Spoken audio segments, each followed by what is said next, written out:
to Linda's Weekly Guided Insights, a weekly gift of guidance on navigating the uncertain world you are now living in. Published every Tuesday since 2014.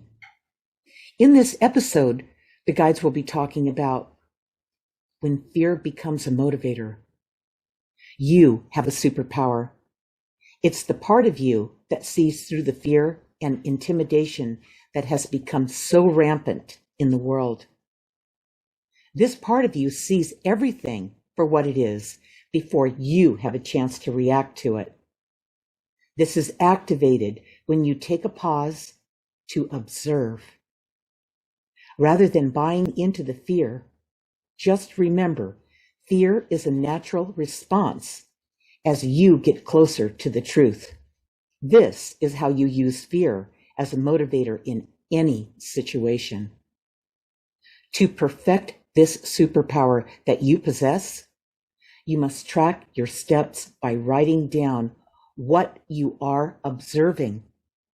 If you miss this first step, you will find yourself consumed with fear before you ever have a chance to realize what's really going on. The second step to this process is to write down what you realized. To master this, you must document your successes as well as your failures. This is how the truth will win out over fear every time, maximizing curiosity, leading you to a better life than you could have done without this process. This is when fear loses its grip on you, so you can easily identify it when it occasionally shows up. And when you least expect it, that's when you have a little slip and you have a slip back into your old patterns. Because you guys, this fear is not who you are. It's what you were taught and what you were controlled by. This is what it feels like to step out of the present moment and into the distractions of your mind. You will know it when it happens. You will feel defeated and depleted, like a balloon that just lost all of its air. Only now you are aware of it when it happens. Just another reason to stay on the path of checks and balances when you set aside just 15 minutes a day of quiet time, documenting those unusual and out of the ordinary occurrences that happen every day, along with your reaction to them. And yes, these happen every day. In fact, these unusual and out of the ordinary occurrences happen all the time. They won't seem so unusual or out of the ordinary as you learn to harness this process. And by the way, this is the opposite of the way you're used to responding to life. When you convinced yourself you didn't have the time to see the opportunity that fear had to offer.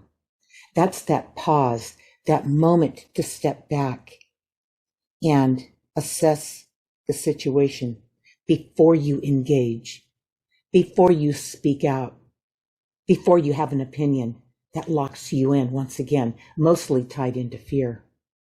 That's your knee-jerk response.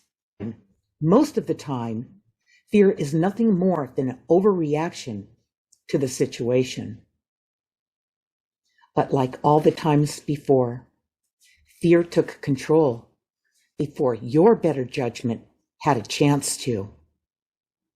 So what is this fear that continues to interrupt your life and take control over you? Fear is an emotional energy. You really have to get your head around this. This is the root issue of fear. It gets a hold of you emotionally.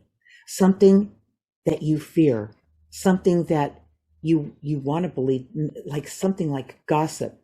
Gossip is filled with fear because, oh my God, if you're talking about somebody else, you're talking bad about them, or in a group of people who are talking bad about them, boy, don't you fear that the minute you walk away from your friends or that group of people, that they're going to be talking about you. Okay, so it's fear is rooted in emotional energy. So keep that in mind. Make sure that you stay clear when it comes to emotional energy. What draws you into the emotional energy, the need to do that is really unhealthy. So to close this session tonight, we're going to talk to the guides about when fear becomes a motivator. Yes, instead of something that controls you. And here they go.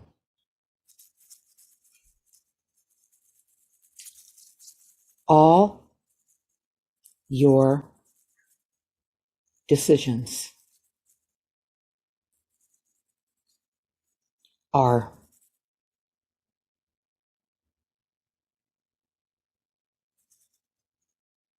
born out of your clarity or lack thereof. Fear lacks clarity.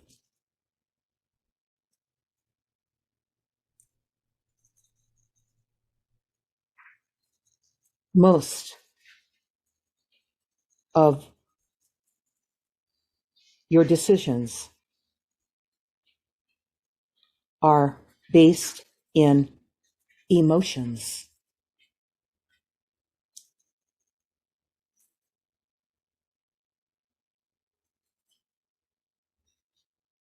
You will never make the best decisions from emotions, from emotional energy. A timeout will be necessary when you are required to make a decision. All you need to do is breathe and stretch.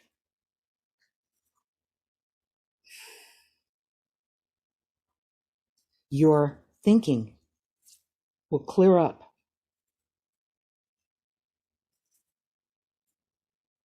And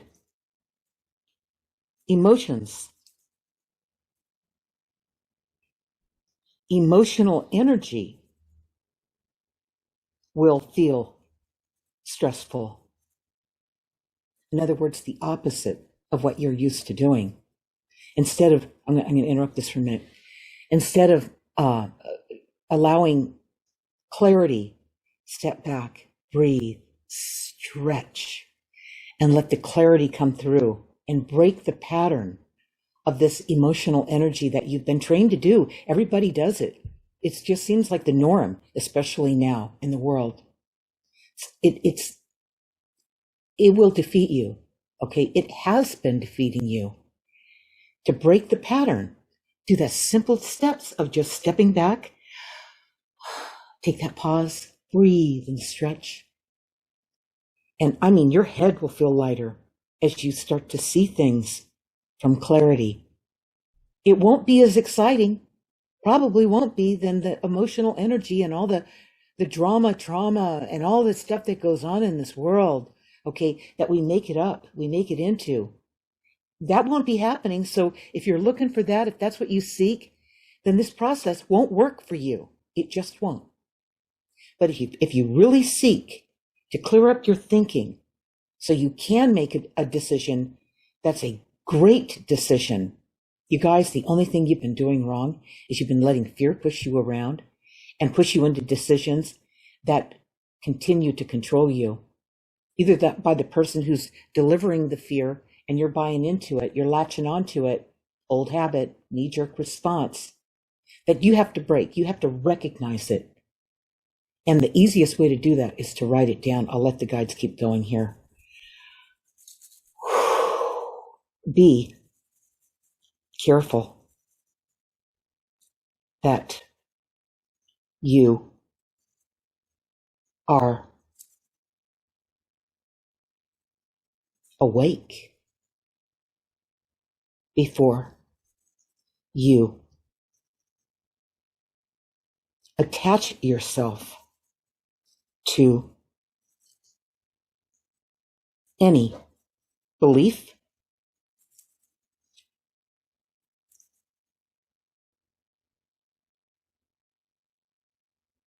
C-O, communication from us. They're talking about your guides. Communication from your guides will always bring clarity. We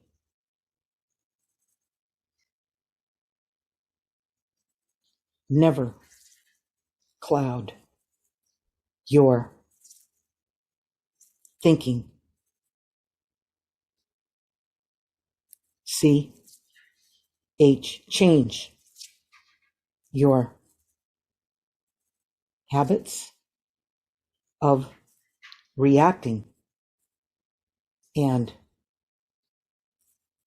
listen for our whispers. You have help. You are never alone and always being guided.